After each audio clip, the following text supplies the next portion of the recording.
Hi everyone, I'm Leo and today I've got something super cool for you.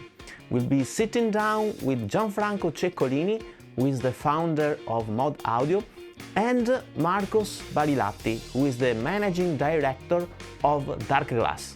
We're gonna have an in-depth conversation about profiling, modeling, and the future of guitar tone technology more in general. Of course, we'll talk about the Darkglass, the relation between Neural DSP, Darkglass, Korg, and MOD Audio. We're gonna be talking about the ANAGRAM, its characteristics, and of course, we'll be also discuss if this is a guitar-oriented pedal or a bass-oriented pedal. We will discuss about AI and its impact on music industry. So, this is gonna be a super interesting video with gems of knowledge scattered throughout. And please don't forget to subscribe and ring the bell. It's completely free and helps me to create more exclusive content like that. Let's dive in. First of all, could you please guys introduce yourself? Well, I'm Gianfranco, also known as the Mod Father. I'm the founder of MOD Audio. And I'm a mechanical engineer, guitarist since my early teens. And I do smart pedals. My name is Marcos Barilatti. I've been the managing director of Darkglass for over 10 years now. I'm a musician as well, and pretty much an entrepreneur for all my life at this point. So Gianfranco is a guitarist. What about you, Marcos? Do you play any instrument? Yeah. I play, well, mainly bass, and then obviously some guitar, some piano. Yeah, from the very early time in my life, I can remember, being around music instruments and obviously enjoying a lot of making music, yes. Can you tell us your primary roles in Darkglass and in MOD Audio? So as a managing director, you need to pretty much oversee the whole operation. How is the Darkglass catalog doing, in terms of sales, in terms of marketing, how the financing and the administration issues going, R&D, human resources, strategies, visions, where are we heading, what's the status of things, what's the next feature of things that we want to implement. So I would say that there's not a single day that is similar to the other one, but it's definitely one of the most exciting jobs. And I don't want to say that in a very, cliche way. It is, I always say this to many of my friends and family. It's like, this is a job that I never dreamt of having. Not even in my best dreams I could dream of having a job like this. So I'm really enjoying, this music industry. And as a musician, making somehow a living and something so related to music is a privilege. It's an absolute privilege. Yeah, that's right. What about you, Gianfranco? At MOD, I'm also the general manager and I take care of all of the aspects of the company. Way smaller than Darkglass, but as varied as in Darkglass, I have to oversee everything. And here at Darkglass, I'm getting the experience that we brought from MOD in embedding the OS. And I manage the project together with the Darkglass team to make the anagram happen, getting all that experience that we got from MOD for that. Okay, we will go further into the relation between MOD and the Darkglass because I think it is a pretty interesting topic.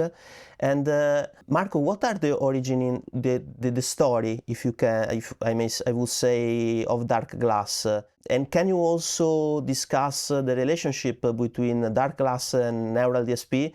Because in my video review of the anagram, actually I received a lot of questions. This is a branch of Neural DSP. They are doing what should have been the nanocortex and so on and so forth. So I think it is a pretty interesting topic to discuss with you for our audience. Absolutely. So Darkglass Electronics was founded in Chile, actually. And the founder is called Douglas Castro, a very good friend. And he's also the founder of Neural DSP. But it was founded around 14, 15 years ago. With a one single distortion pedal. At the time, the philosophy was to bring bass players more into the mainstream, because if you have to compare the amount of gear that guitarists enjoyed at the time versus the amount of gear that a bass player would have, the difference was huge. There was a massive gap. But on top of that, also as bass players, what we were doing is we we were basically borrowing gear from the guitar world and using that. So a usual scenario would be that, you know, the guitarist would have pedals and beautiful toys and great amps, and a bass player would have to go front of the house. Or if he was lucky, he would have an amp. But that was the story. That was my story when I was playing my first gigs. So there was clearly a gap. And this first distortion, which is called the B7K, Microtube's B7K, created a milestone, created a foundational stone, where pretty much made Darkglass visible as a new tone, as a modern approach to distortion, and basically was gear made by bass players for bass players in a very optimal way, with quality, with premium feel as well. So that allowed us to start expanding on the catalog with that same philosophy and creating a new array of products, that new colors of distortions, compressors, preamps, amplifiers, combos, cabinets. We started enlarging our catalog based on the reputation, but pretty much maintaining what it was our philosophy. It's like, we can also have great gear. We can also have the same experience as guitarists enjoy. And we don't need to borrow their gear. We can also have our own. But a while, and I don't want to go too deep in the story, but ultimately there was a time where Doug wanted to found Neural DSP. And so I was a partner back then, and I ended up, you know, being the CEO of Darkglass, and while he was doing the foundation of Neural DSP, and he ended up being the chairman of the board for around a couple of years, until he was looking into an exit. And one of our main distributors was Korg USA in the US, and we ended up agreeing on an acquisition of his shares and another partner's shares, and I stayed as a partner.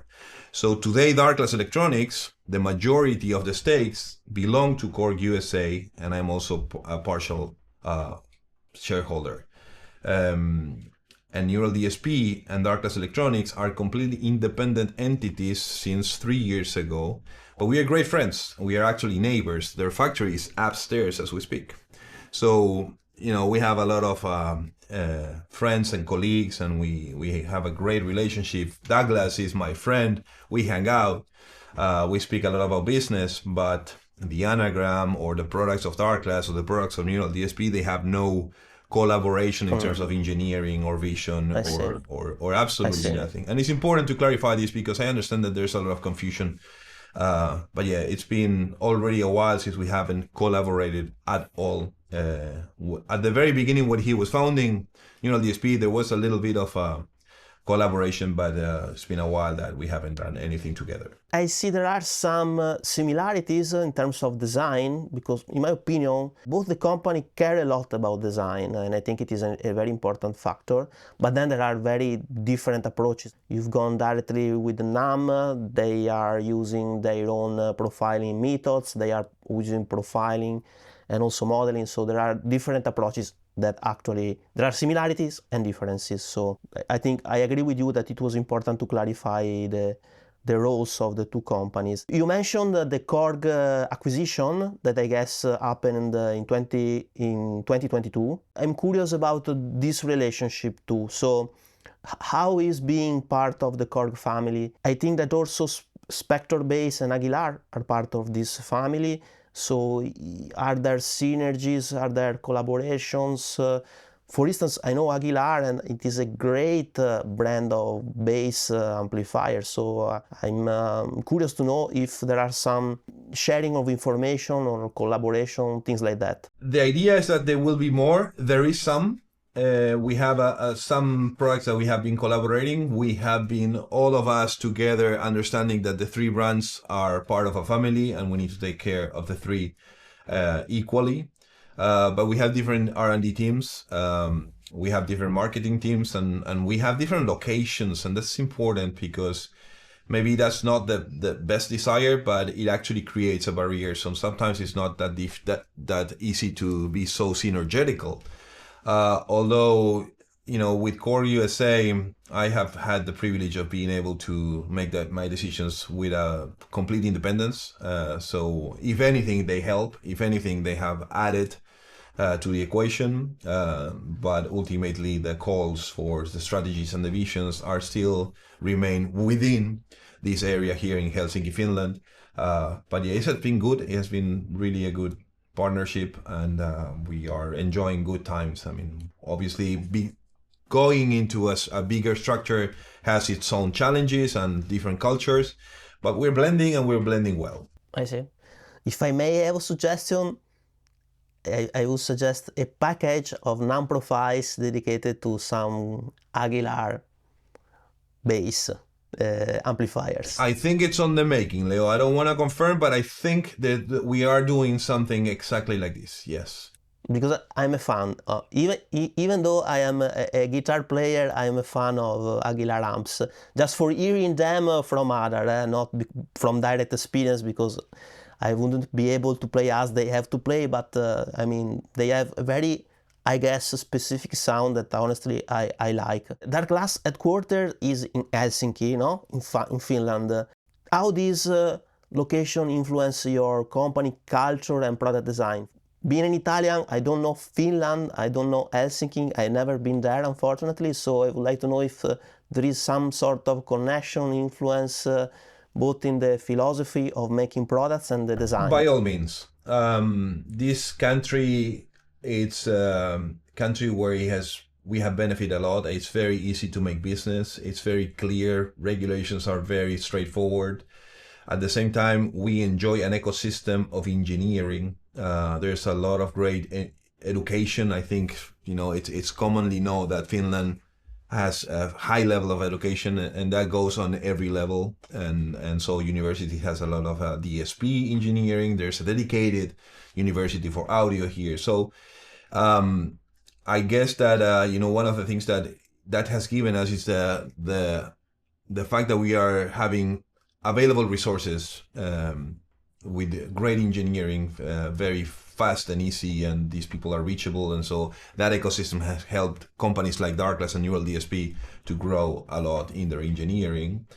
And again, the ease of operation, being in a Nordic country with such everything is digitalized, and handling the financial stuff is very, very clear. When things are clear, when things are stable, it's easier to do business. This culture in Finland, I'm not from Finland, by the way. It's also, Darkglass has, as a company, has people from all over the world. There's obviously Finns, but we have people from all over the world. We have Latin Americans, we have people from Europe, and some other countries. And this is something that also allowed, it's happening because of this ecosystem of engineers. There's a lot of people coming to study here, and we benefit from that. So it's been absolutely good. Yeah, I mean, in Italy we have a completely different condition, I would say, because here the regulation is really a total mess. And even that multicultural approach is really something under-evaluated, I would say, here. So I think that you are right saying that when you have different point of views in your company, everybody with his own ideas, his own suggestions, you are enriching the final product you're going to design. Okay, so just a digression. What about your manufacturing process? Are your products made in Finland? And more specifically, what about the ANAGRAM? The ANAGRAM is it's manufactured here, just around the window. Everything it's assembled, tested. Obviously, the supply chain, it's overseas. Some of the parts come from Europe, some of the parts comes from Asia. But ultimately everything is finally assembled, tested, and done here. Of course, everything has been designed here, obviously with the collaboration of the MOD team, but the final product is here. There is an exception with one line of Darkglass product that is not done here, which is anything that has heavy carpentry, and that means cabinets and combos, which are big boxes and difficult to handle, and we don't have a carpentry here. But the rest of the process are everything, the rest of the line is done here. Darkglass, I guess, has a reputation for defining modern bass tone, no? Particularly in heavier music. Was this intentional from the beginning, or it just happened? One of the things that started, as I was saying, is like there was a lack of pedals and tone changing things. So we started with that milestone, and Douglas and some other people of the company are absolutely metalheads. So with that in mind, he created the first distortion. And I would say that It was more about taste, but I would say that that played a role that was a significant niche that what I call metal players, especially in the bass segment, is that there's people like those profile of people, they love to explore tones. So they're swapping pedals and they're exploring different tools, and that allowed us to continue offering new layers, new colors, and I think that as an audience, it's a very audacious audience. There's other profile of musicians that they are very happy with one pedal and that's all they do. But the metal player is always exploring tone changing, tone capabilities, tone layers, and that allowed us to to continue proposing. And this is what we do today. It's like we still, so in that sense, the metal player has given us a massive advantage.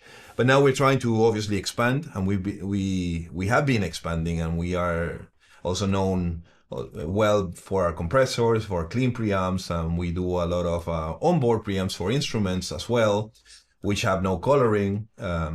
Our amps also, although they have sometimes onboard distortions, sometimes they're basically clean.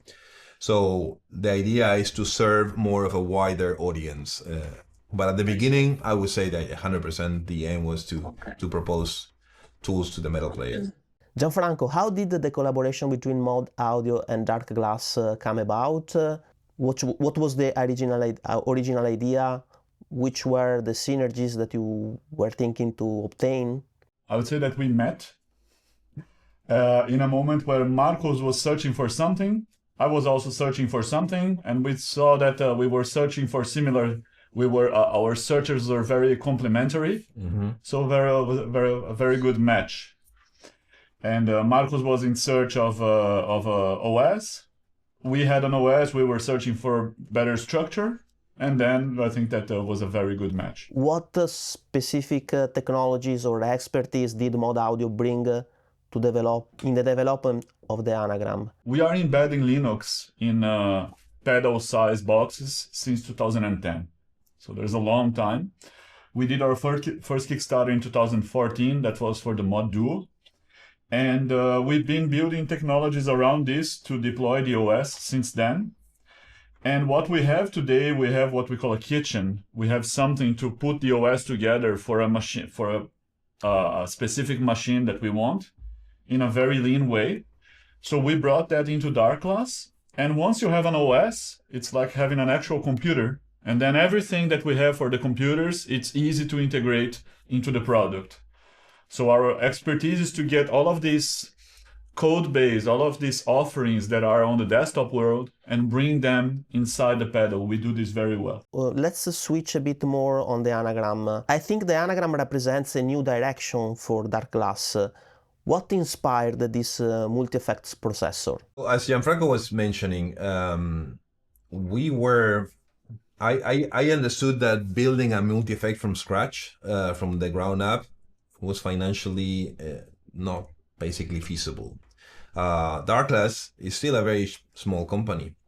We're not even 30 people here. And to add to the story, I knew that if anything, what I needed was a modular operating system. If I wanted to eventually jump into a segment that I knew that it was very crowded, but I knew that we could make a distinctive approach and a distinctive proposition, I would have needed a very modular and robust operating system. And that's how we met. We met at a fair in Germany, and he was alone on his booth showing the MOD family. Yeah, he was showing the MOD family products. And he will forgive me for me saying this, but I saw the dwarf, and I had no idea, no connection whatsoever with the product before. And I was, at a first glimpse, was like, this seems very complicated to use, but I can understand that whatever is behind the hood seems to be extremely powerful, seems to be very robust. And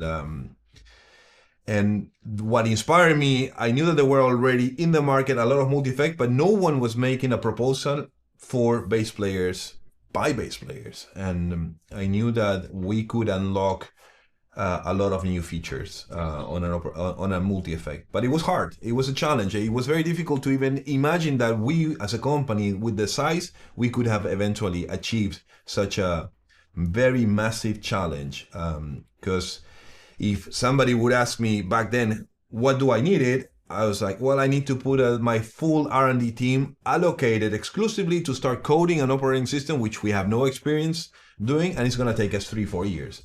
So to unlock that, I needed an OS. And when I saw what the brilliant people at MOD were doing, I was like, this may be the solution. I was already in touch with another candidates, but they were not delivering what I thought it was needed. And they were looking for a different direction. We were looking for an OS, and so we married, and so far so good, right? Way I have to say that I were in touch with Gianfranco. He sent me the Dwarf, and I love that OS with the possibility with the cable you connect the pedals, the effects is lovely in my opinion, really lovely. And okay, you mentioned a base-oriented product, no? And here I have maybe one of the most important question and discussion that I actually have had on my videos about the Anagram. So, is the Anagram designed primarily for bassists, guitarists, or both?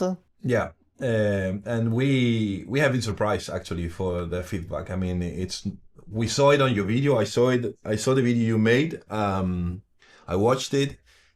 And I have to say, before you even jump into the answer, I've been a big fan of your channel. Thank you. And then we can even touch base on why have I sent you personally that anagram to you. But we feel that the anagram is not a multi-effect, but it's a platform. We feel that there's a strategy behind the anagram that I basically adopted their strategy.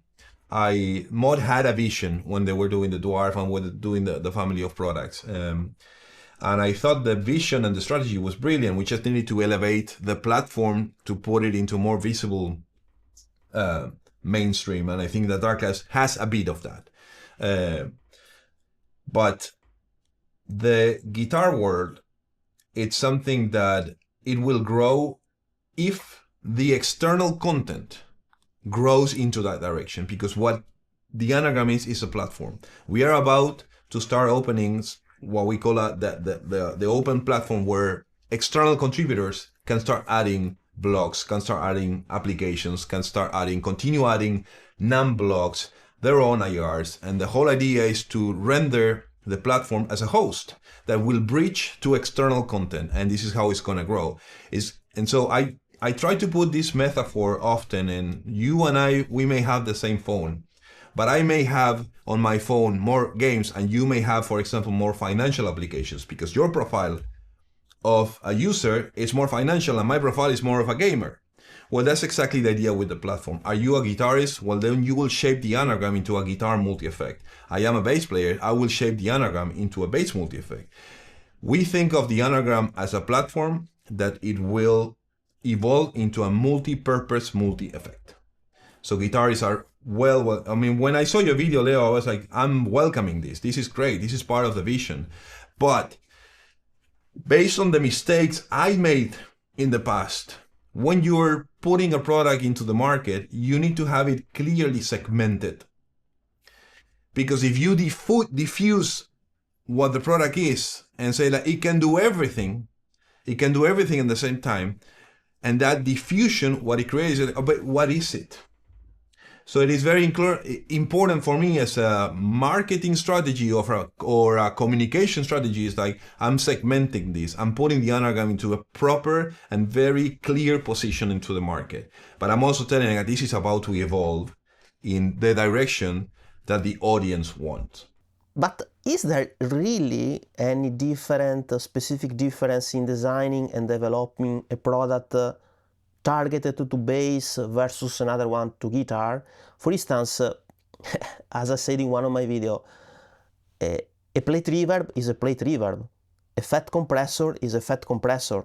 In the Abbey Road studio, they have one of the most famous plate reverb, no? But with that plate reverb, you can use it for vocals, for guitars, etc. So I don't see a specific reason why a product should be just for bass players or just for guitarists, but maybe I have a distorted vision, I would say. So can you tell me? I agree. I mean, the stock proposition of the anagram has some blocks that are dedicated for bass player and some blocks that are fully compatible.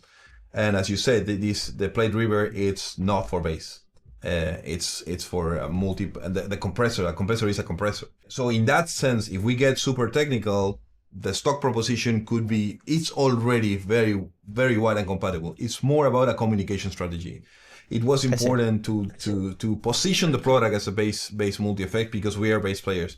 But we understand this is going to grow in the direction of whatever user wants, because the anagram as a platform was envisioned to be future-proof, was envisioned to be able to run all sort of blocks, not the ones that are currently developed by us or by the external developers, but whatever is about to come next. So we are thinking more of a platform that will incorporate a lot of content, and it will grow as the engineering grows and also as the content grows. And that is pretty much limitless in that sense. This is, I think, a very interesting idea. No? It's kind of what Apple did with the iPhone, having an ecosystem of apps developed by other people. So this is a very interesting concept, I think, and pretty new. So can you go in a bit more detail about the signal chain management of the anagram and the effects? For me and for the team, it's more important when you're deciding the departing point of a product to be artistic. I mean, you can approach a design from many angles, but I still want to privilege the artistic departing point. A product needs to feel and look nice. The main problem that I see with modelers and very complex units is that there's a profile of people that are not ready to adopt this technology because either they get lost browsing menus and going through endless amount of options trying to find a sound, and that basically is a bit overwhelming. But also there are traditional people that they have been enjoying the straightforward proposition of just knobbing an amp, for example. And for us, that was something that we put into the table very importantly. It's like, if we are to create a multi-effect, it has to invite every profile of people. I mean, those people who feel that still a modeler is complex to operate and they wouldn't understand it, we have to make sure that it is easy to operate. So we started with an organizing factor or an ordering factor, which is 6. And we took that borrow from one of our pedal lines, which has a massive 6-band EQ, and we converted that 6-band EQ into 6-block logic. And so the anagram has 6 knobs on top, and everything is organized in 6. But you can still do a lot of complex operations on the anagram. But that limiting factor basically created an ease to operate on the UI. And the whole vision was like, users will unlock the layer of complexity as they want and as they are capable of doing. But it was very important that we organize everything in 6. We put a limiting factor that created an ease of operations on the UI. So I hope we nailed that. It was very important for me that people can create, a signal chain very fast without going and browsing an endless amount of options and not understanding what they're doing. And yet it's very powerful. Yeah. Actually, for me, the experience was pretty straightforward. And as you said, I discovered things you just using the anagram. So at the beginning, okay, these 6 blocks. Then I was scrolling up. Okay, there is a parallel row. Is there something more on the on the bottom? No, there isn't. Okay, I can go on the right. I can go on the left. So I think you were successful in this. About simplicity, as you said. And Gianfranco, can you tell me a bit more about that gain block that is inside the anagram? Because I think it is quite important. Yes. So as Marcos was saying, although we initially introduced the anagram as a bass device, it can be used for the guitar. We want to use it as a multi-purpose ultimately. And that means that we want to accommodate all types of signal levels. Yeah, and between basses or between the bass and the guitar, the levels that these instruments produce when you play can can be very different. Guitarists, they say, oh, it's hot, it's cold, it's a very hot pickup. You have the active pickup. So these are very different levels. And in order to not to accommodate this, the inputs of Anagram, they can take a very big voltage. They can take a high voltage without clipping. So there's a lot of headroom, we say. But especially when you're using NAM, we might expect different levels. From the zero, you have different levels that you might expect when you did the modeling. So sometimes you need to adjust for that. And that's why we have a gain block there, so that you can offset the signal to a level that it's expected by the model that you did, or for your sound. Some people want a hotter sound that responds with less headroom. Thanks to that block, we can accommodate our signal chain according to our guitar, bass, or whatever we are using. Yeah, basically, if you have a guitar that is not hot enough, so it's not bring the signal high enough, to some models will not, some NAM models will not distort. You will not get what they call the clipping point. Yeah, I see. The saturation point, you will not get to that. So you need to add some gain to that, and that's why the gain knob is there, the gain block. Sorry.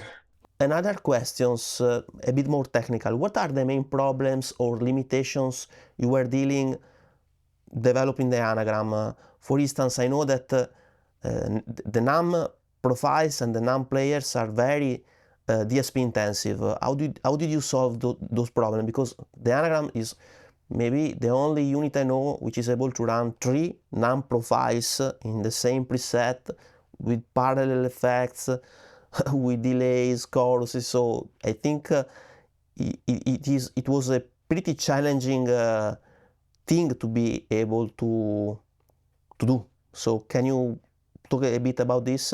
First of all, CPU. Yeah, we went for the highest spec CPU that we could find. And that's one of the reasons of the price tag that people complain, but it comes at a cost. And so there's a very heavy CPU there that can take a lot of load.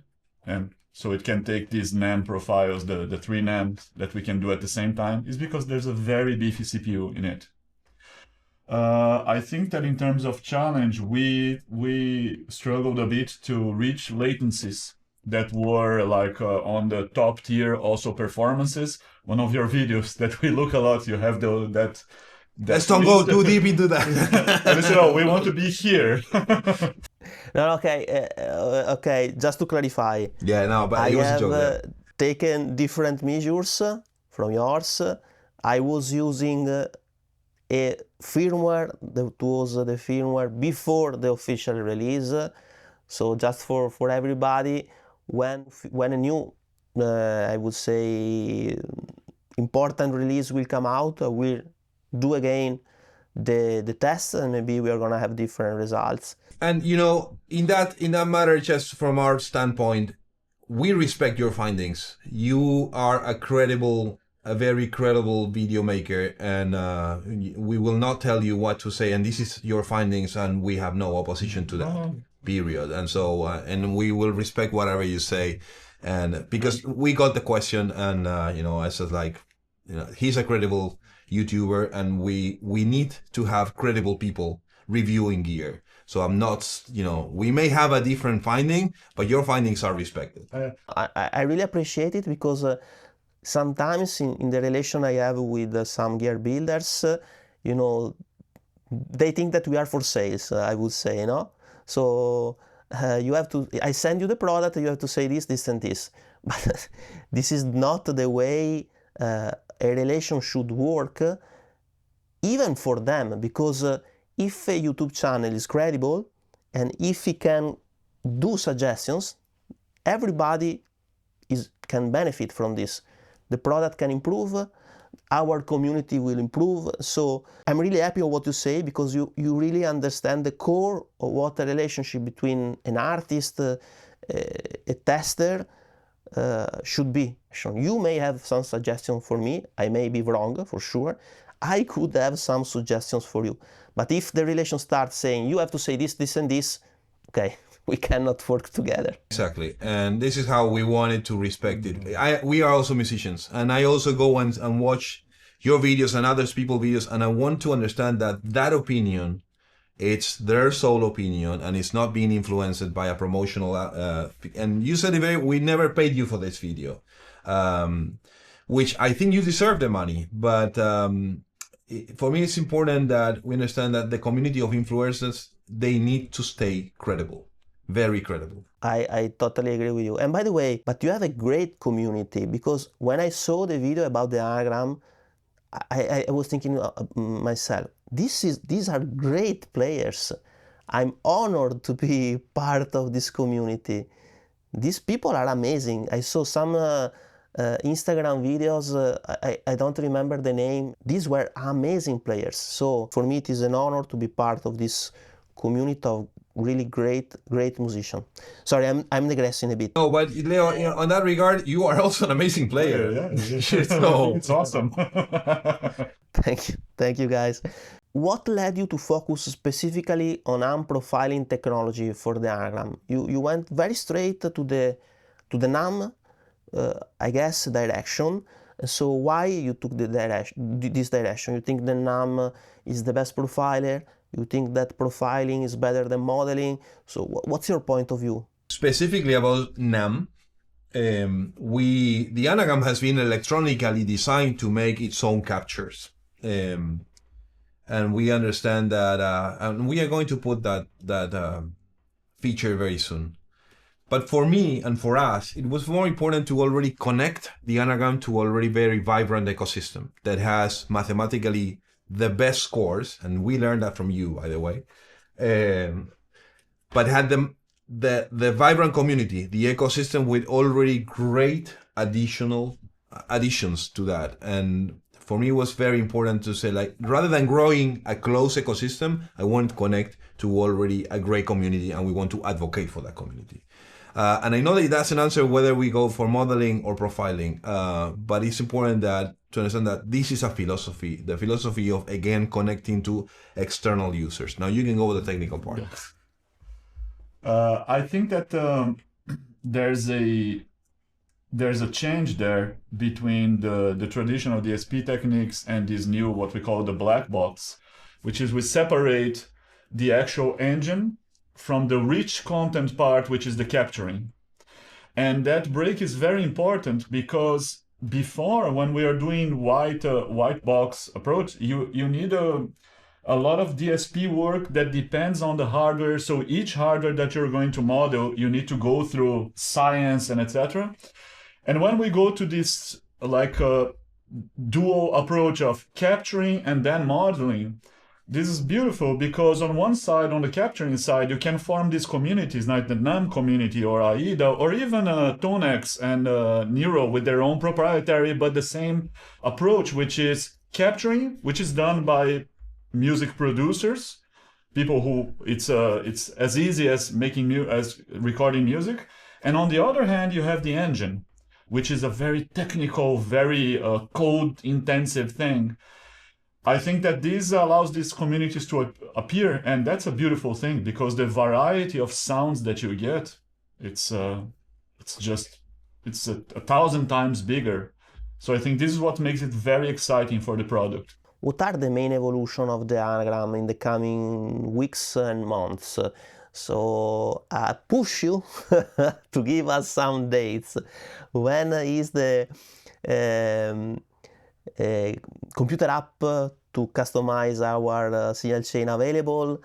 When are we going to have other manufacturer building effects for the unit? So can you share some milestones that you have in mind? I can tell you right now that there's some depths that Anagram has that for me should have been already out at launch, but I mean, one of them is the Bluetooth backing track, and that's something that we are working as we speak. So, and some other USB audio capabilities and a second split, for example, a few more blocks that we feel that those blocks have to be stock propositions. So, and some MIDI expansion. That's what I consider the depth that Anagram has, and we're working relentlessly on, first of all, covering the depth. A must-have is an editor. What we have now on the Darkglass software is a suite of presets and the ability for you to load external assets such as captures, NAM captures or AIDA captures. That's what it is now, but right after we're working in parallel with making the editor. You need a timeline. I wouldn't say it publicly because I don't wanna promise something that I'm not that I cannot guarantee. But I can guarantee you that it's not going to take us a year. It's gonna take us less than that, and we understand that this is a must-have, and we are very committed to deliver this. There's other thing, and then the marketplace. This is our top priority. Again, this is the platform. A platform only grows if we have, the whole marketplace. That we feel of that marketplace that it should have some additional things that allowed external developers to monetize, but we also want to incorporate a lot of free stuff. That there's a lot of external developers that are extremely capable and they want to offer those things for free with a level of curation. But it is our main goal to turn Anagram into an actual platform, and we are actually working as we speak. These 2 days, it was only about narrowing. Technically it's ready, but we need to go through a bit of processes and stuff. But it's technically already ready. Let's go back a bit to the community of artists, because as I was saying, I was watching the Instagram videos and things like that. I was very impressed by the quality of the musician you are working with. So how have you built this relationship with those guys? Do you collect their feedback? Do you have a sort of engagement? So how have you developed this community? I guess every relationship is unique in its own. We have collaborated with people like Nolly, for example, who gave us a signature product and gave us a signature sound. And together, when we sat on a table, we have designed products that basically render his tone into a footprint. And that was a challenge in itself. And we work very closely together. We have just worked with Amos Heller, which is Taylor Swift's bass player, but more than a bass player for Taylor Swift, he's an amazing producer. And he has the profile of a person who can really give great additional content and develop products together. At the same time, we also have ambassadors and people who have found in Darkglass a modern approach to tone, and they have incorporated the tone into their gear, and we basically endorse them to the best of our abilities, and that has been playing an excellent role and a kind of a win-win situation where their visibility helped us, and we were able to provide the tone, and we were able to provide tools for him to expand on his creative layers. So I would say that we definitely put a massive importance into having our ambassadors, and we have enjoying an amazing community of great talented musicians that have found on Darkglass an array of tone and tools that they enjoy. So that has been great. A story that I tell to a lot of people is that one of the things that Darkglass has that I don't know, and it's incredible, but I think we counted last time over 100 people who have tattooed our logo into their skin. And really? That tells, yes, that's incredible. And and I cannot explain it, Leo. I don't know how that happened. I don't know the reasoning. We didn't do that on purpose, but we are just thankful and humbled by that repercussion and how people connect to the brand and connect to our creations. And it's just amazing. It's just amazing. So we have people from all over the globe adopting, the tones and the array of tools that we've been doing these years. And again, this is a privilege of a job. It's a privilege of a brand. It's a privilege of a thing to be able to do on a daily basis. Okay, let's talk a bit more about the future. Where do you see Darkglass and MOD in the next 5 years, let's say? Are you going to collaborate on other products, things like that? So 100%. Like this is, I hope, a marriage that started with a very good it's not easy to put two teams together. It's not that, when you were asking the challenges that we found, I would have added to that it happened, but not without frictions. It is normal, when you put two human groups together and they have different cultures and different practices and to blend properly. So along the road, we have found some bumps, but the ANAGRAM, and this is a thing that I want to really highlight, is a project that started a bit more than a year ago, but from the making to the actual delivery, it's less than 1 year. And that happened only because MOD unlocked us a fast track on making our ideas, into a very powerful and robust ecosystem, operating system, and also unlocked a lot of possibilities, because this OS and this software that they have is pretty much allowing us to put a lot of content pretty much seamlessly. So there are some new products, but we are now focusing on what we feel is more important is the experience of the platform. It's the experience of you making the ANAGRAM look and sound as you are pleased to, with a lot of options. And another thing that I put as when you have your phone and you download an app, and if you don't like it, you just erase it. Well, that's pretty much what you will be able to do on the ANAGRAM until you find your collection that you're happy with. You can really go endless browsing into a lot of additional content that we will have. So there's the platform, that's the number one thing, and definitely we'll continue working on other projects that but today the focus is on the number one priority, which is this is a platform. There's a lot of work still, like the ANAGRAM, it's just starting. Normally companies come with the product to the market and deliver, this is the finished product, and ANAGRAM is finished on the sense that it's deliverable, but there is so much to come still to build on top of what we already shipped. About more generally about the industry trends, from your perspective, what are the trends that are now more promising, or do you see other technology coming in the next years that will revolutionize, like NAM did, I think, or like the profiling concept more in general did? Is there something that now I don't see, but you, from your perspective, see coming? I think that RT Neural and NAM, it's very new. So there's a lot of growth there. There's surprisingly, and maybe not for us who we know this technology, and it was very inviting from the early stages, but it's surprising how very few people know what it is and what it's capable of doing. And this is, again, part of the philosophy of, there's a lot of also coders and people contributing to making that code more robust and that code more accurate as we speak. So I would absolutely say that this technology is here to stay, but it will evolve a lot more. So in that sense, I'm sure that it will happen.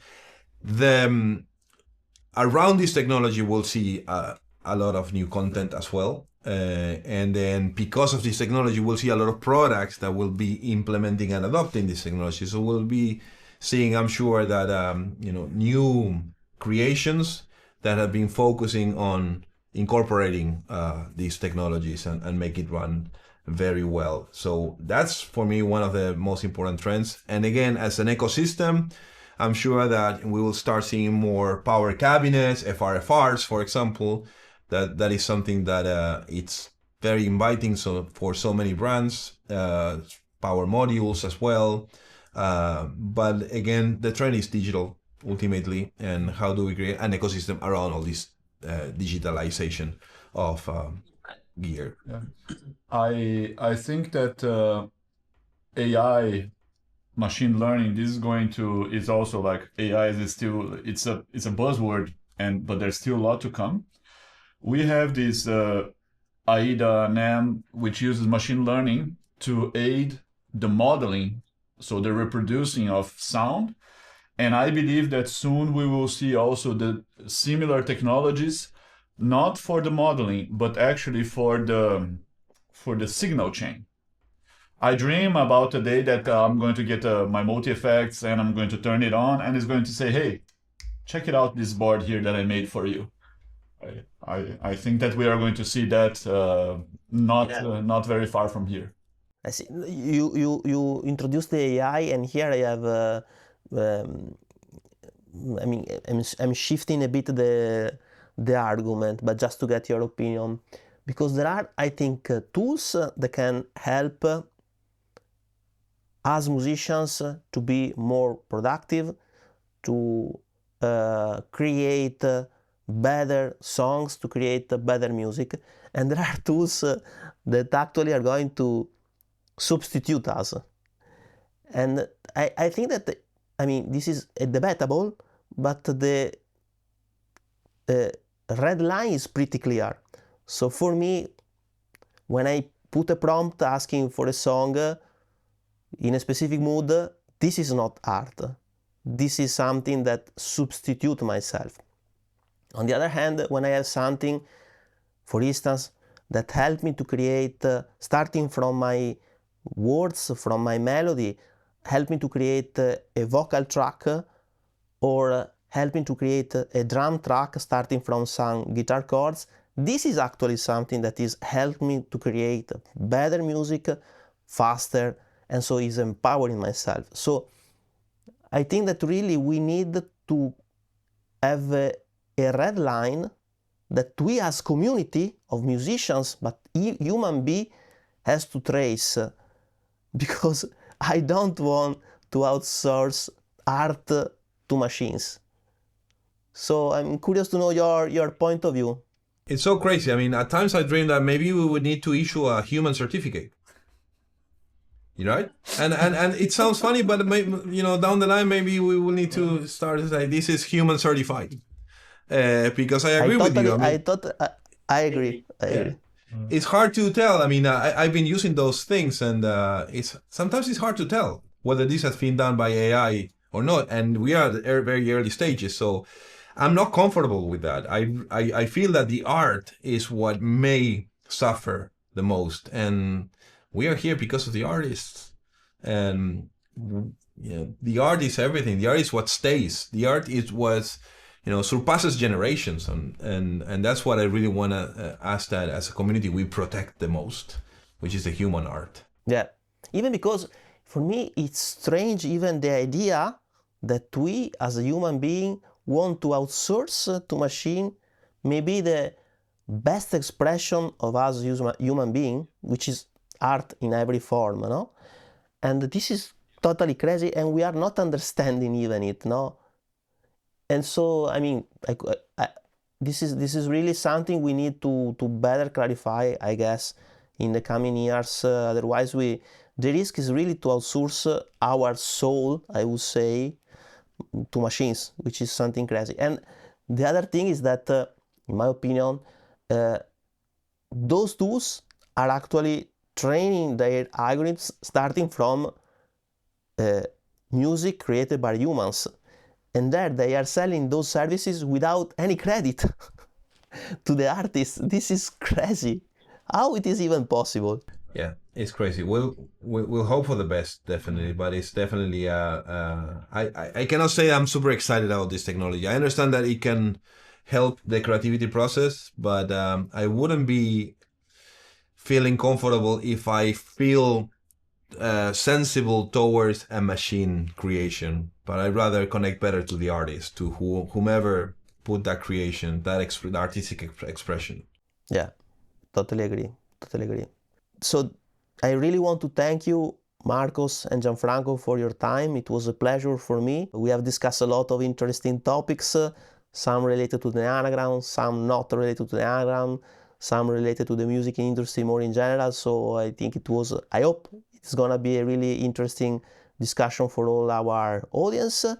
I wish you the best for the anagram and for all your products and for your community of musicians, which, as I was saying, I really appreciate. I want to say, Leo, that as a viewer of your channel, I've been enjoying your content, and I'm very happy to see how you are growing on the spectrum of gear reviewer.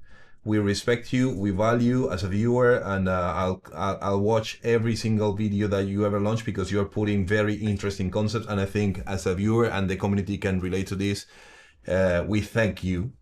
And as part of Darkglass, I sent you the anagram also because, as you said, I understand that the boundaries of the anagram are pretty much not on the bass guitar, but on many other respects. And I knew that you would have honored and you would have made a good review, especially because we were touching base on many of the things that you were covering. So for me, it was very important, and it's been an honor that you were accepting the invitation to review the anagram, and you really did a great and amazing job. So we thank you. And please continue doing what you're doing. You're welcome. It was really my pleasure. I feel like a little boy every time I have a new device like this under my finger. And it is very inspiring also, I have to say, to every time you have a new toy, ideas flow out. And so I'm the one who thank you for the music I was able to create with your products. So thank you once more, guys. See you soon. See you. Okay guys, this has been a very unique and super interesting interview, sharing our opinions about music gear, AI, technology, etc. with Marcos and Gianfranco was truly a pleasure and very educative. I really want to thank here Marcos and Gianfranco for the time they spent with all of us. Thank you so much for your time and for giving our community this incredible opportunity to see behind the scenes. It means a lot to me. I really hope to be able to bring you more of these exclusive manufacturer interviews in the future. After all, understanding what happens behind the scenes helps all of us to grow as musicians and tone enthusiasts.